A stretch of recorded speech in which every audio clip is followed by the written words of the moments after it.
Call to order. Janine, would you please call the roll? Calling the roll, Mr. Jones. Here. Ms. Simon. Simon is absent. Mr. Brady. Here. Ms. Baker. Here. Mr. Miller. Here. There is a quorum. Excellent.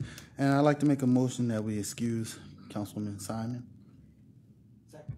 Moved and seconded. All in favor, say aye. Aye. Aye. Thank you. Janine, has anyone signed in for public comment related to the agenda? No, Mr. Chair, no one is signed in. Excellent.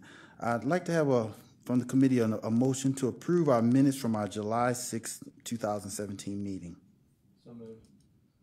Moved by Councilman Brady. Second. Seconded by Councilman Miller. All in favor, say aye. Aye. The minutes are approved. All right, well, we have one item on our agenda today. Janine, would you please read our resolution into the record? Resolution number 2017-0102, confirming the county executive's appointment of various individuals to serve on the Cuyahoga County Charter Review Commission for the term 9/1/2017 through 8/31/2018. All right. Well, committee, it's come to my attention that Mr. Mark S. Burns has withdrawn his name from consideration. My understanding is he has looked at the time commitment, and again, he has asked that his name be removed and withdrawn.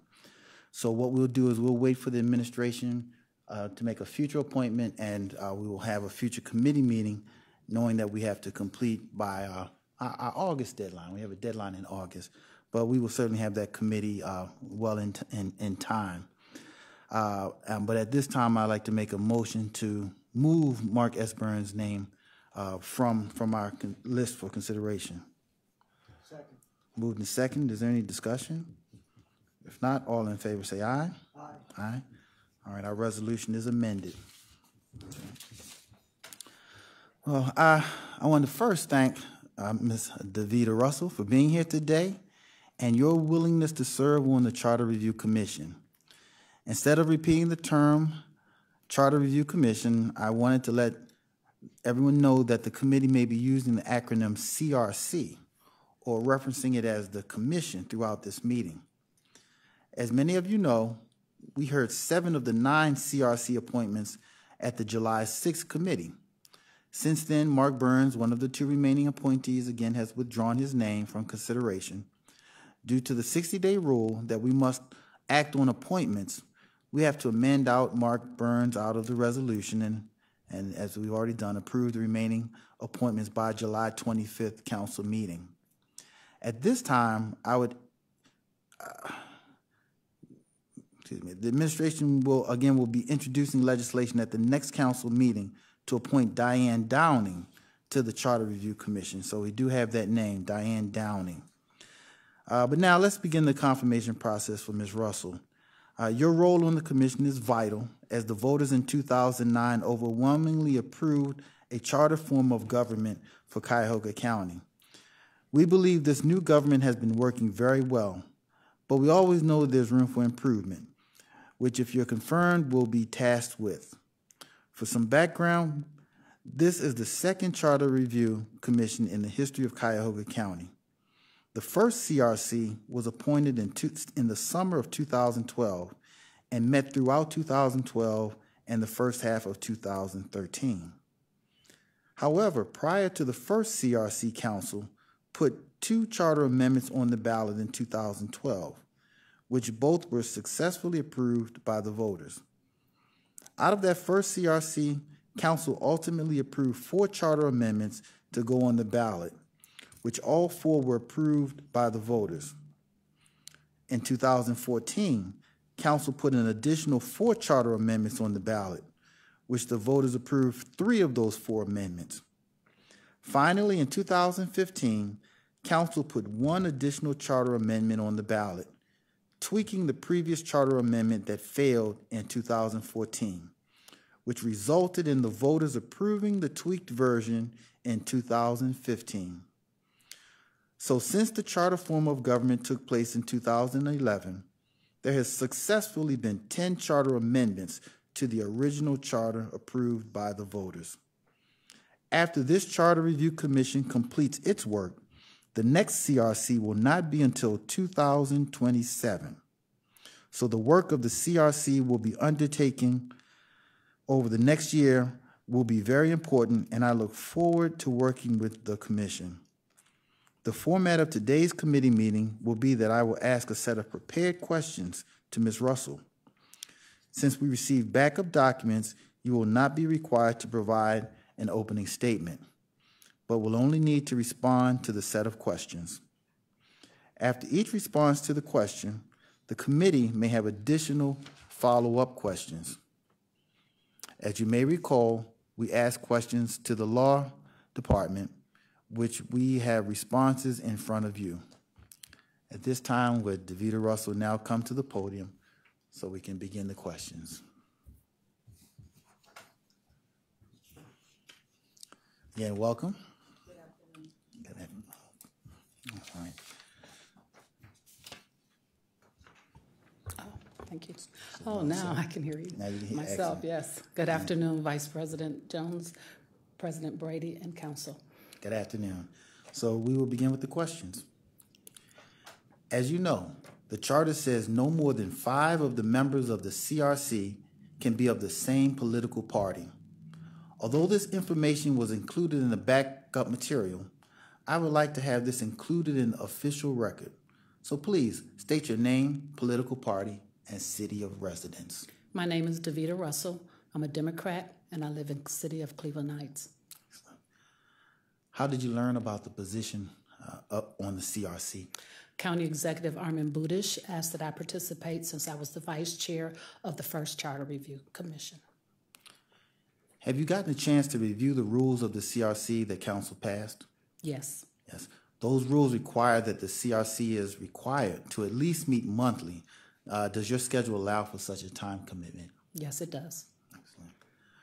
Are you currently serving on any other government, private, or nonprofit boards or commissions? No, I'm not. Okay.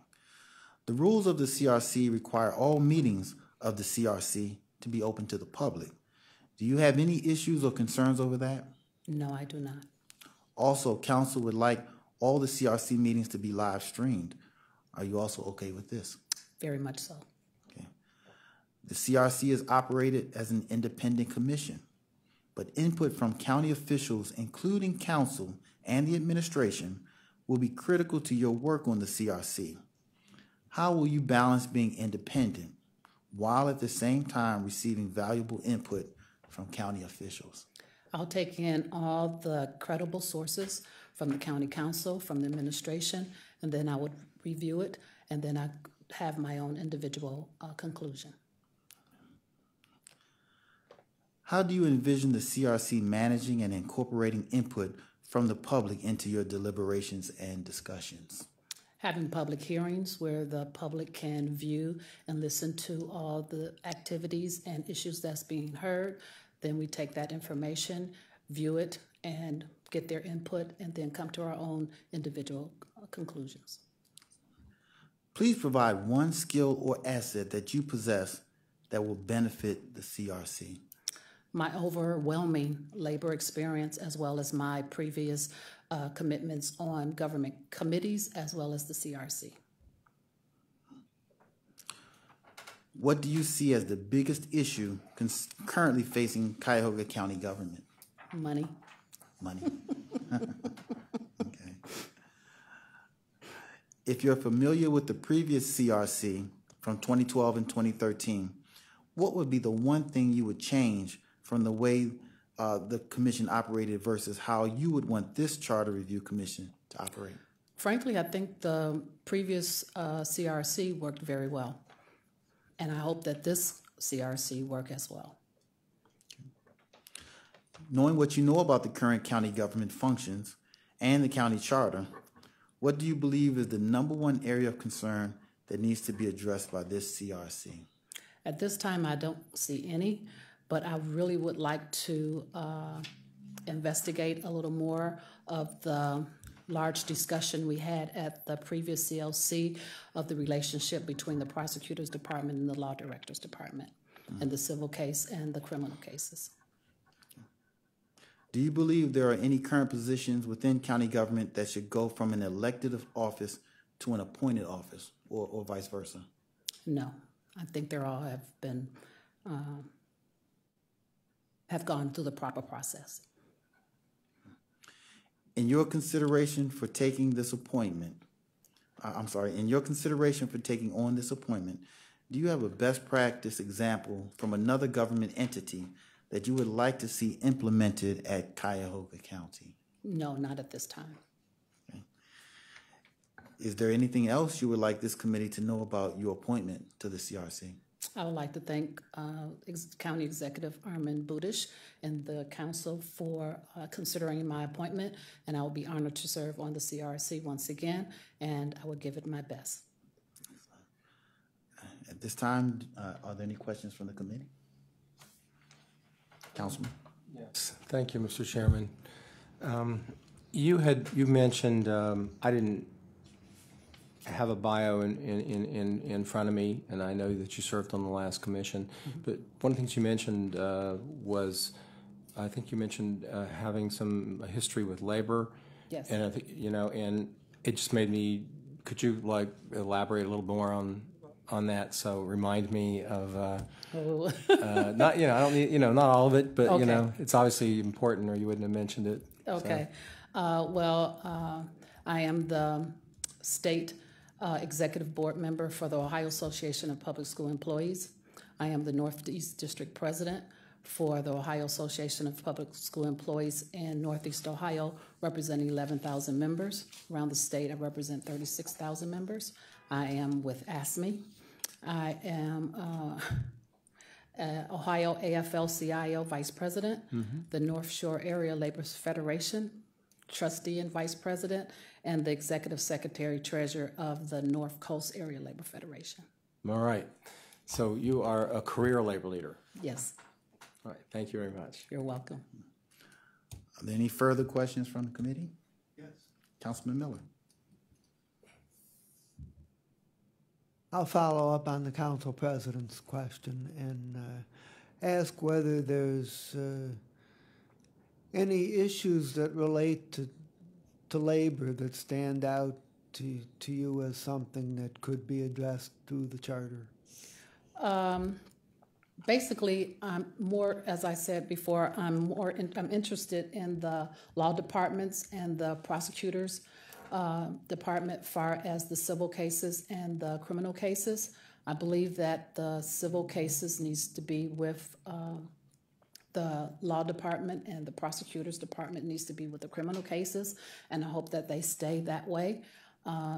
When your employees work in-house and you all know who they are and they work for the government, they need to go through that law department versus the prosecutors department, which deal with criminal cases. So those are the only things that I can see right off the top of my head that would be of concern, that I would like to keep check on to make sure when we had this discussion at the previous Charter Review Commission, it was a huge, huge issue. Continue. I would just offer one observation that I also offered at the last meeting, which is that the last Charter Review Commission did a very good job of developing a pretty large number of concepts for proposed amendments. But then the commission was doing all of the work in the committee of the whole, and you got to near the end of the time, and it seemed to me in some cases there was not enough time to devote to working on precise language, and so I thought that you might consider. Number one, working on the schedule to make sure that the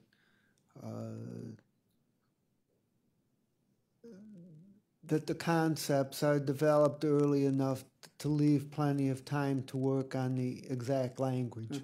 And you will have a little bit more time to work on it because of the change to the schedule that you recommended from the last commission, which was then adopted by the voters. The second thing is that when you get your concepts, you might consider if there's a few items that are quite complex, you might create some drafting committees of 3 or 4 members to take a specific amendment and really work in detail on creating options for the precise language, and then have those brought back into the committee of the whole. So I just put those 2 things out there as a suggestion you might keep in mind for the next round. Good advice. Thank you. Any further questions? If not, we thank you again. Thank you very much. All right. We will schedule our next committee meeting. We'll announce it at the regular council meeting next Tuesday. Okay. Thank you. You all have a good day. Is there any miscellaneous business? Mr. Chairman? Councilman? I was just wondering whether we're going to approve the 8 now and then do the 9th member as a separate resolution, or are we going to do it all as one resolution and have the 9th member added into this existing resolution? Well, I actually thought about doing it all at one time, but we're all here. Along these lines, I'm under the impression, but I'm not certain, that there has been some wrinkle created by the withdrawal of the one name and now the new candidate who couldn't be here today, having that might affect our timetable. And I was going to look at the law department, but Mike walked up here, so he seems like he might have something to say. Thank you, Mr. President, Mr. Chair. Michael King, council staff. I just actually have been working with the law department, Joe Boatwright, who sent over the names initially. Because the replacement appointee is coming later than the original appointees, we wanted to make sure council had the full 60 days to consider the appointment rather than trying to do it all in one resolution. So what staff recommended, and it's obviously up to the discretion of the committee, would be to, if the committee's so inclined, move forward with the existing names, and then the law department will draft a separate resolution to be introduced on Tuesday, which would have the final appointee, and then the committee could consider it in a due course. Excellent. All right. So with that being said, I'll make a motion that we are dealing with our proposed amendment. We have removed the name of Mark Burns. So I'll make a motion that we move this resolution to the full council. Does it need suspensions? Yes. Does it need suspensions? It does. Mike, do we need suspension based on the time? Okay. Then we'll allow it to. Okay. Under second reading suspension. Second. Moved and seconded. All in favor say aye. Aye. Ayes have it. Thank you. All right. Janine, has anyone signed in for public comment? No, Mr. Chair, no one is signed in. All right. All right. Well, if nothing else holds our attention, our meeting is adjourned.